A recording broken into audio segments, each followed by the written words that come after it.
بسم الله الرحمن الرحيم طاسيم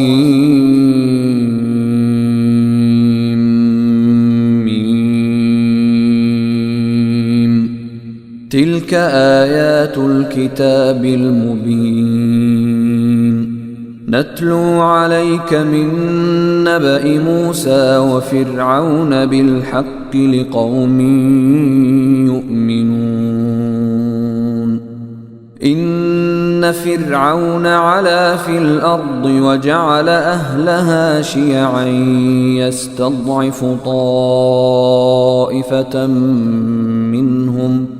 يستضعف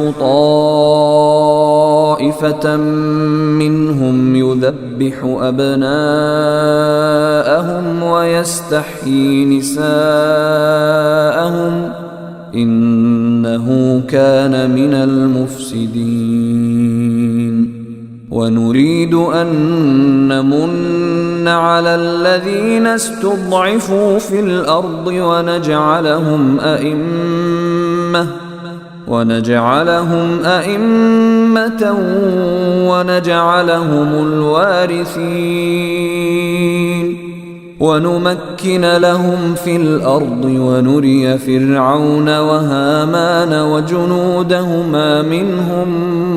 ما كانوا يحذرون وأوحينا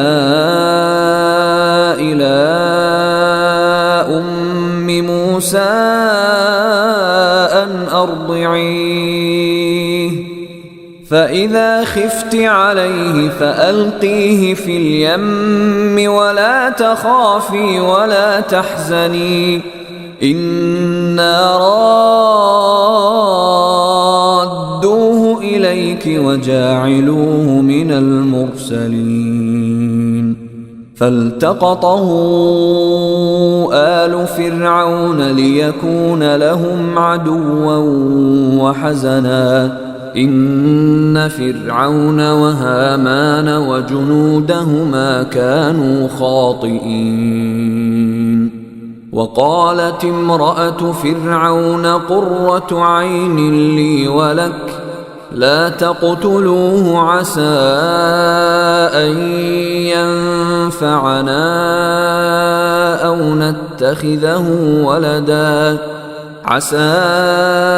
أن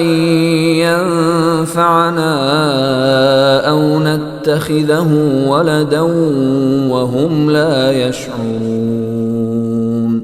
وأصبح فؤاد أم موسى فارغا إن كادت لتبدي به لولا أن ربطنا على قلبها لتكون من المؤمنين وقالت لأخته قصيه فبصرت به عن جنب وهم لا يشعرون وحرمنا عليه المراضع من قبل فقالت هل أدلكم على أهل بيت يكفلونه لكم وهم له ناصحون فرددناه إلى أمه كي تقر عينها ولا تحزن ولتعلم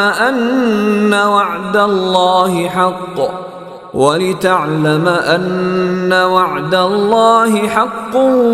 ولكن أكثرهم لا يعلمون ولما بلغ أشده واستوى آتيناه حكما وعلما وكذلك نجزي المحسنين ودخل المدينة على حين غفلة من أهلها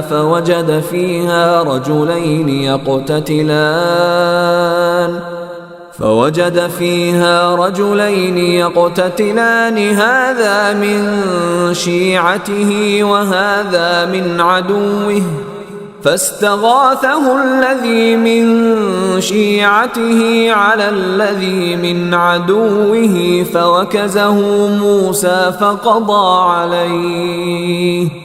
قال هذا من عمل الشيطان إنه عدو مضل مبين. قال رب إني ظلمت نفسي فاغفر لي فغفر له إنه هو الغفور الرحيم. قال رب بما أنعمت علي فلن أكون ظهيرا للمجرمين. فأصبح في المدينة خائفا يترقب فإذا الذي استنصره بالأمس يستصرخه. قال له موسى إنك لغوي مبين. فلما أن أراد أن يبطش بالذي هو عدو لهما قال يا موسى أتريد أن تقتلني كما قتلت نفسا بالأمس إن تريد إلا أن تكون جبارا في الأرض وما تريد أن تكون من المصلحين. وجاء رجل من أقصى المدينة يسعى قال يا موسى إن الملأ يأتمرون بك ليقتلوك فاخرج إني لك من الناصحين. فخرج منها خائفا يترقب قال رب نجني من القوم الظالمين. ولما توجه تلقاء مدين قال عسى ربي أن يهديني سواء السبيل. ولما ورد ماء مدين وجد عليه أمة من الناس يسقون ووجد من دونهم امرأتين تذودان. قال ما خطبكما قالتا لا نسقي حتى يصدر الرعاء وأبونا شيخ كبير. فسقى لهما ثم تولى إلى الظل فقال رب إني لما أنزلت إلي من خير فقير. فجاءته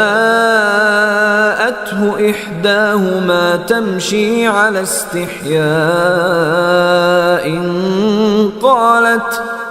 قالت إن أبي يدعوك ليجزيك أجر ما سقيت لنا. فلما جاءه وقص عليه القصص قال لا تخف نجوت من القوم الظالمين.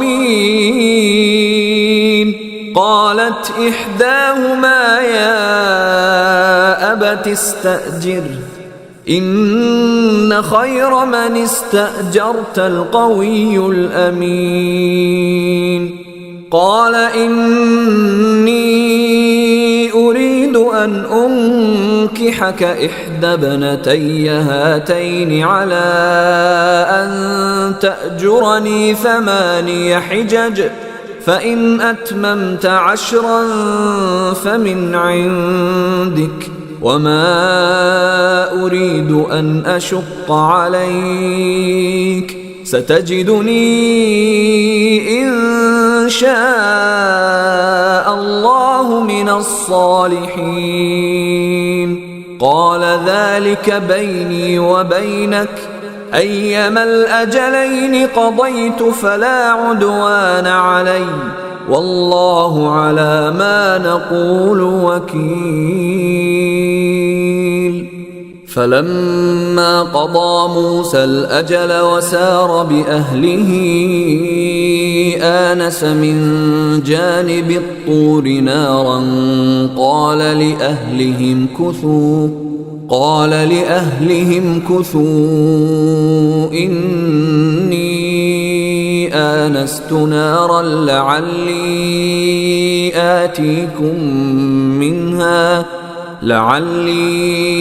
آتيكم منها بخبر أو جذوة من النار لعلكم تصطلون. فلما أتاها نودي من شاطئ الوادي الأيمن في البقعة المباركة من الشجرة أن يا موسى إني أنا الله رب العالمين وأن ألق عصاك. فلما رآها تهتز كأنها جان ولا مدبرا ولم يعقب. يا موسى أقبل ولا تخف إنك من الآمنين. أسلك يدك في جيبك تخرج بيضاء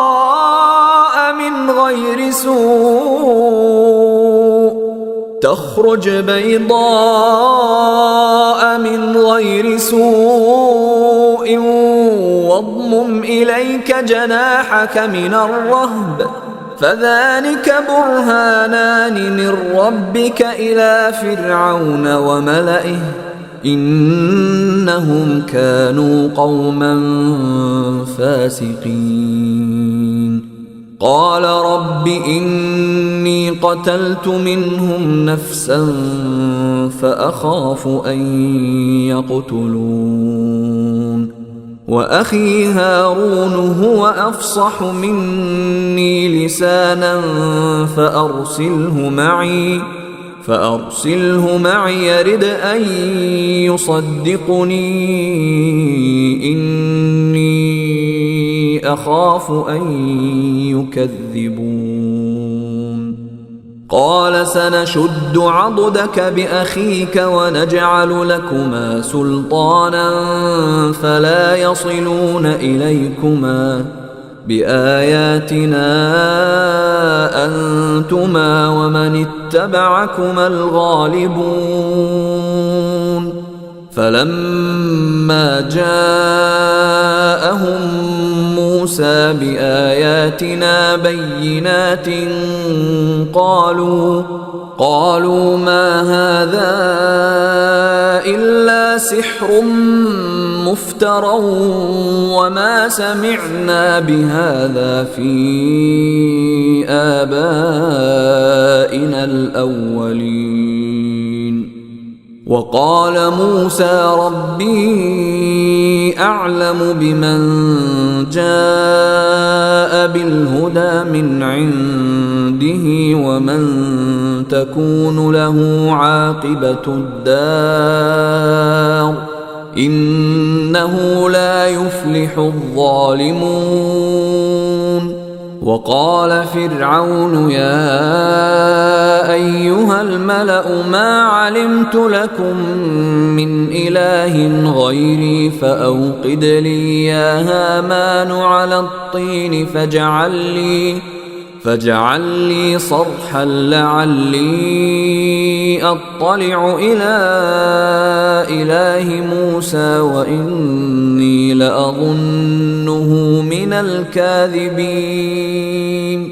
واستكبر هو وجنوده في الأرض بغير الحق وظنوا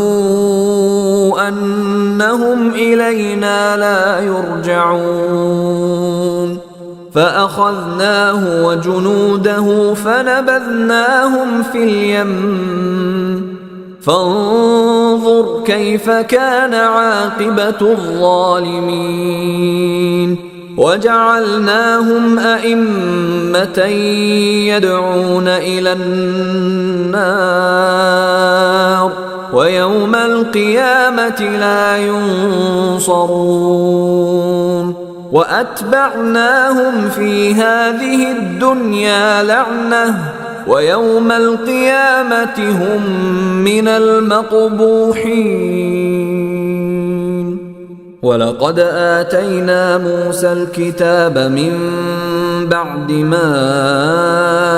أهلكنا القرون الأولى بصائر للناس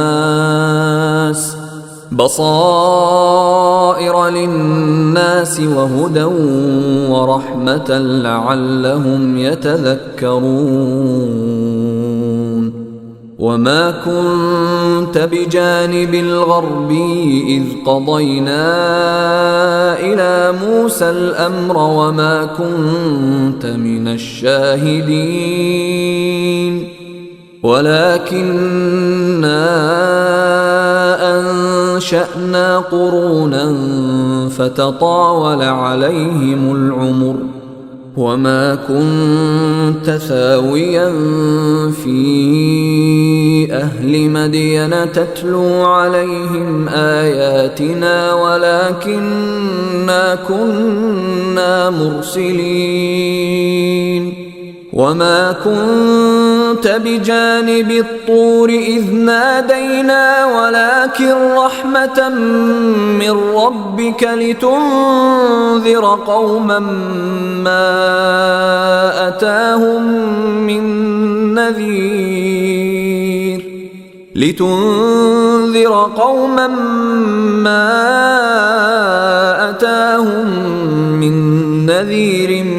من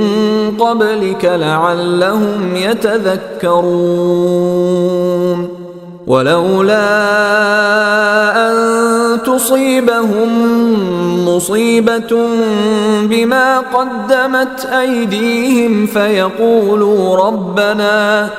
فيقولوا ربنا لولا أرسلت إلينا رسولا فنتبع آياتك ونكون من المؤمنين فلما جاءهم الحق من عندنا قالوا لولا أوتي مثل ما أوتي موسى أولم يكفروا بما أوتي موسى من قبل قالوا سحران تظاهرا وقالوا إنا بكل كافرون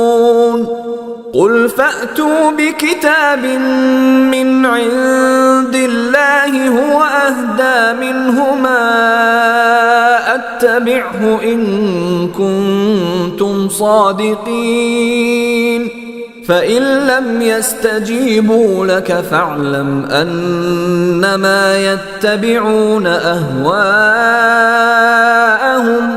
ومن أضل ممن اتبع هواه بغير هدى من الله إن الله لا يهدي القوم الظالمين ولقد وصلنا لهم القول لعلهم يتذكرون الذين آتيناهم الكتاب من قبله هم به يؤمنون وإذا يتلى عليهم قالوا آمنا به إنه الحق من ربنا إنا كنا من قبله مسلمين أولئك يؤتون أجرهم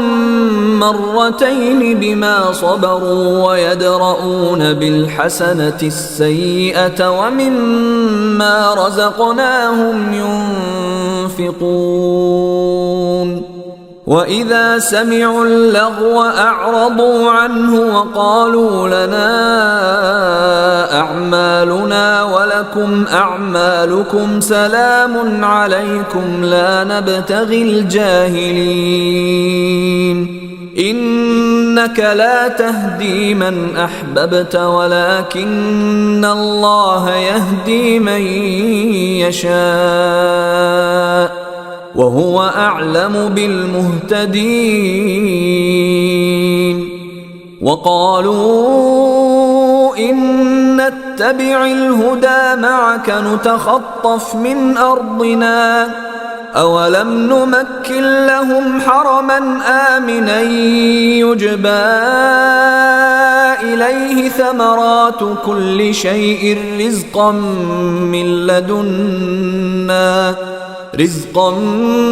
من لدنا ولكن أكثرهم لا يعلمون وكم أهلكنا من قرية بطرت معيشتها فتلك مساكنهم لم تسكن من بعدهم إلا قليلا وكنا نحن الوارثين وما كان ربك مهلك القرى حتى يبعث في أمها رسولا يتلو عليهم آياتنا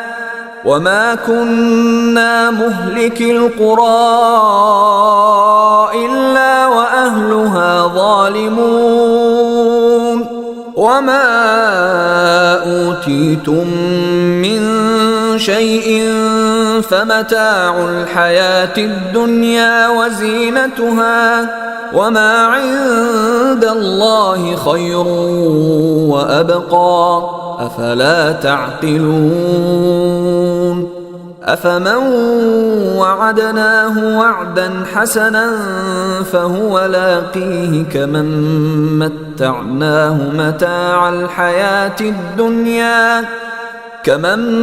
متعناه متاع الحياة الدنيا ثم هو يوم القيامة من المحضرين ويوم يناديهم فيقول أين شركائي الذين كنتم تزعمون قال الذين حق عليهم القول ربنا هؤلاء الذين أغويناهم كما غوينا تبرأنا إليك ما كانوا إيانا يعبدون وقيل ادعوا شركاءكم فدعوهم فلم يستجيبوا لهم ورأوا العذاب لو أنهم كانوا يهتدون ويوم يناديهم فيقول ماذا أجبتم المرسلين فعميت عليهم الأنباء يومئذ فهم لا يتساءلون فأما من تاب وآمن وعمل صالحا فعسى أن يكون من المفلحين وربك يخلق ما يشاء ويختار ما كان لهم الخيرة سبحان الله وتعالى عما يشركون وربك يعلم ما تكن صدورهم وما يعلنون وهو الله لا إله إلا هو له الحمد في الأولى والآخرة وله الحكم وإليه ترجعون قل أرأيتم إن جعل الله عليكم الليل سرمدا إلى يوم القيامة من إله غير الله يأتيكم بضياء أفلا تسمعون قل أرأيتم إن جعل الله عليكم النهار سرمدا إلى يوم القيامة من إله غير الله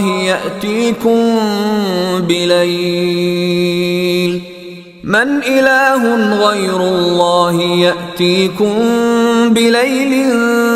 تسكنون فيه أفلا تبصرون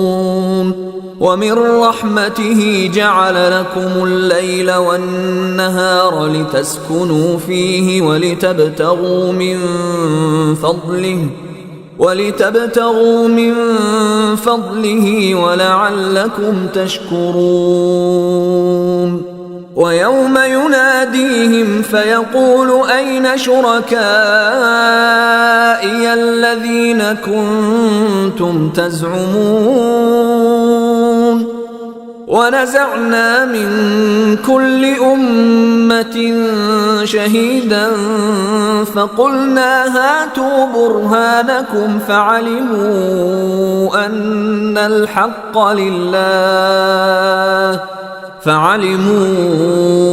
أن الحق لله وضل عنهم ما كانوا يفترون إن قارون كان من قوم موسى فبغى عليهم وآتيناه من الكنوز ما إن مفاتحه لتنوء بالعصبة أولي القوة إذ قال له قومه لا تفرح إن الله لا يحب الفرحين وابتغ فيما آتاك الله الدار الآخرة ولا تنس نصيبك من الدنيا وأحسن كما أحسن الله إليك ولا تبغ الفساد في الأرض إن الله لا يحب المفسدين قال إنما أوتيته على علم عندي أولم يعلم أن الله قد أهلك من قبله من القرون من هو أشد منه قوة وأكثر جمعا ولا يسأل عن ذنوبهم المجرمون فخرج على قومه في زينته قال الذين يريدون الحياة الدنيا يا ليت لنا مثل ما أوتي قارون إنه لذو حظ عظيم وقال الذين أوتوا العلم ويلكم ثواب الله خير لمن آمن وعمل صالحا ولا يلقاها إلا الصابرون فخسفنا به وبداره الأرض فما كان له من فئة ينصرونه من دون الله وما كان من المنتصرين وأصبح الذين تمنوا مكانه بالأمس يقولون ويكأن الله يبسط الرزق لمن يشاء من عباده ويقدر لولا أمن الله علينا لخسف بنا ويكأنه لا يفلح الكافرون تلك الدار الآخرة نجعلها للذين لا يريدون علوا في الأرض ولا فسادا والعاقبة للمتقين. من جاء بالحسنة فله خير منها ومن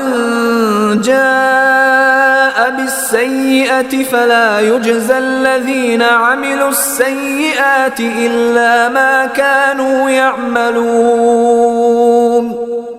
إن الذي فرض عليك القرآن لرادك إلى معاد قل ربي أعلم من جاء بالهدى ومن هو في ضلال مبين. وما كنت ترجو أن يلقى إليك الكتاب إلا رحمة من ربك فلا تكونن ظهيرا للكافرين ولا يصدنك عن آيات الله بعد إذ أنزلت إليك وادع إلى ربك ولا تكونن من المشركين ولا تدع مع الله إلها آخر لا إله إلا هو كل شيء هالك إلا وجهه له الحكم وإليه ترجعون.